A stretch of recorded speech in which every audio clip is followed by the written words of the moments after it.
presented by Gulab Recording Studio, Sasa Musa, hotel बघटला जे राती के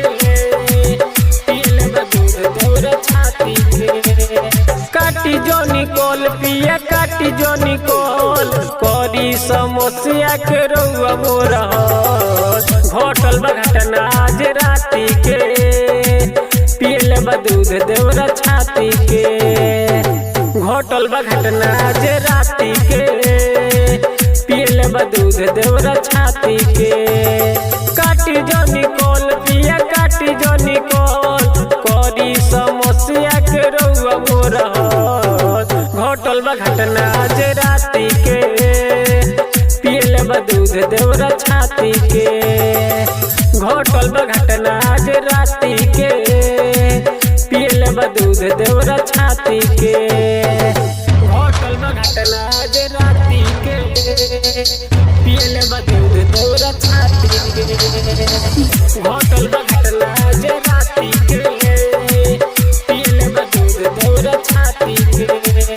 ओखिया के कजरा पकोइले बझगरा कते वाला जोरी हमरा सोट गौर पंजरा सोट गौर पंजरा सोट गौर ओखिया के कजरा पकोइले बझगरा कते वाला जोरी हमरा सोट गौर पंजरा ओइसन साथे कोइले बकान हो तू ही बताओ तारा का बाडी मानो परत नइखे बोल देह में परत नइखे बोल ए राजा सुनी के काटी जो निकोल बहुत दिन से रखनी हम जाती के पीले बदूध देवरा छाती के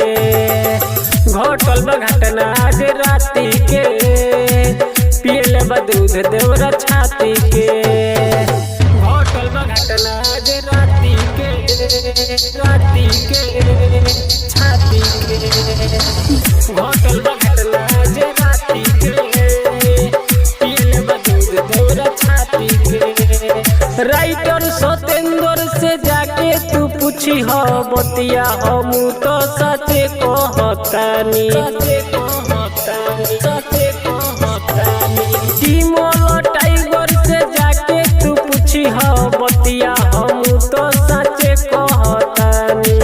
कितना कही मोली दवाई धोके जहाज सोयाई हवाई छोल करी ना ये सोया छोल करी ना ओकरे जैसो रउआ छोल करी ना ओही पे निशान कोइलस दाती के पीले बदूध देवरा छाती के होटल बघटना जे राती के पीले बदूध देवरा छाती के Gulab Recording Studio, Sasa Musa, Gopal.